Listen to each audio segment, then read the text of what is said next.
சிலர் வந்து ஏன் உபவாசம் இருப்பாங்களாம், பெருசாக உபவாசம் இருந்துட்டாங்கன்னா பாவம் மன்னிப்பே கிடச்சிரும்னு நம்பினாங்க. உபவாசத்தினாலே தேவன் பாவத்தை மன்னிச்சிருவார், இப்படிலாம் யோசிச்சுட்டு இருந்தாங்க.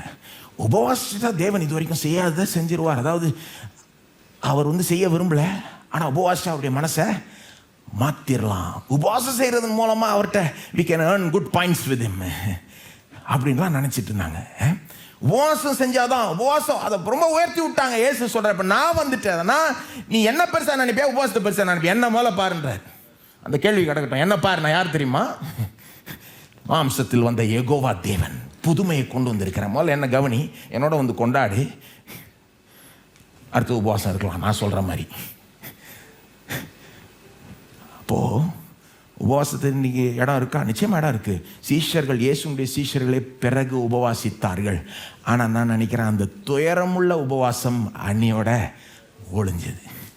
இயேசுடைய சீஷர்கள் துயரமுள்ள உபவாசம் இருந்திருக்க மாட்டார்கள் அதிகமாக. ஏன்னா இப்போ இயேசுவை மனசில் வச்சு உபவாசம் இருந்தால் அந்த உபவாசத்திலே ஒரு சந்தோஷம். அப்படிப்பட்ட ஆட்கள் பார்த்துருக்கீங்களா? சிலர் ஆட்கள் அந்த மாதிரி நான் பார்த்துருக்கேன். சொல்லிக்க மாட்டாங்க உபவாசம் இருக்கிறாங்கன்னு. தெரிய வரும்போது எனக்கே ஆச்சரியமாக இருக்குன்னா, எப்படி உபவாசம் இருக்கும், அவ்வளோ சந்தோஷமாக இருக்கான், அவ்வளோ ஒரு ஃப்ரெஷ்ஷாக எனர்ஜெட்டிக்காக இருக்கிறானே, ஆனால் சாப்பிடவே இல்லை. அந்த மாதிரி ஆட்கள் பார்த்துருக்கீங்க? அதுதான் நல்ல உபவாசம். பார்த்தா சந்தோஷமாக இருக்கிறாங்க, ஃப்ரெஷ்ஷாக இருக்கிறாங்க, சந்தோஷமாக தேவனை சேவிக்கிற மாதிரி தெரியுது, ஆனால் உபவாசம் இருக்கிறாங்க. அப்படிப்பட்ட உபவாசம் நல்லது, சூப்பர். என்ன பாயிண்ட் என்னன்னா, எந்த காரணத்துக்கும் இந்த சந்தோஷத்தை நாம் விட்டு கொடுத்துட முடியாது. ஏன்னா மணவாளன் இருக்கிறார், இயேசு இருக்கிறார். கொண்டாட்டத்தின் நேரம், சந்தோஷத்தின் நேரம், இது வந்து முழு வாழ்க்கைக்கே பொருந்தும். அதாவது the whole Christian life is meant to be a life of joy. ஆமாம், ஓகே, இப்படி சொல்லும் போது எனக்கு புரியுது. we have to be realistic. அதாவது எனக்கு புரியுது, துக்கமான நேரம் வருமா? நிச்சயமாக வரும். சோகம் வருமா? நிச்சயமாக வரும்.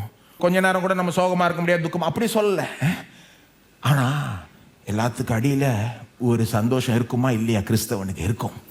துக்கம் ஒருவேளை இருந்தால் கூட, துயரம் ஒருவேளை சாயங்கால வேலையில் வந்தால் கூட, சந்தோஷம் விடியற்காலை நேரத்தில் வரப்போகுது. அப்போ இந்த நேரத்தில் ஒருவேளை துயரப்பட்டிருந்தா கூட, துக்கமாக இருந்தால் கூட, கூடி சீக்கிரம் ஒரு கிறிஸ்தவனுக்கு சந்தோஷம் வரப்போகுது. ஒருவேளை பிரச்சனைகள் நிமித்தமாய், பாரங்கள் நிமித்தமாய் ஒரு மாதிரி அழுத்தப்பட்டு ஒரு சந்தோஷத்தை உணராமல் இருந்தால் கூட, எல்லாத்துக்கும் கீழாக ஒரு டீப்பான ஒரு சந்தோஷம் இருக்கணுமா இல்லையா? நான் கேட்குறேன்.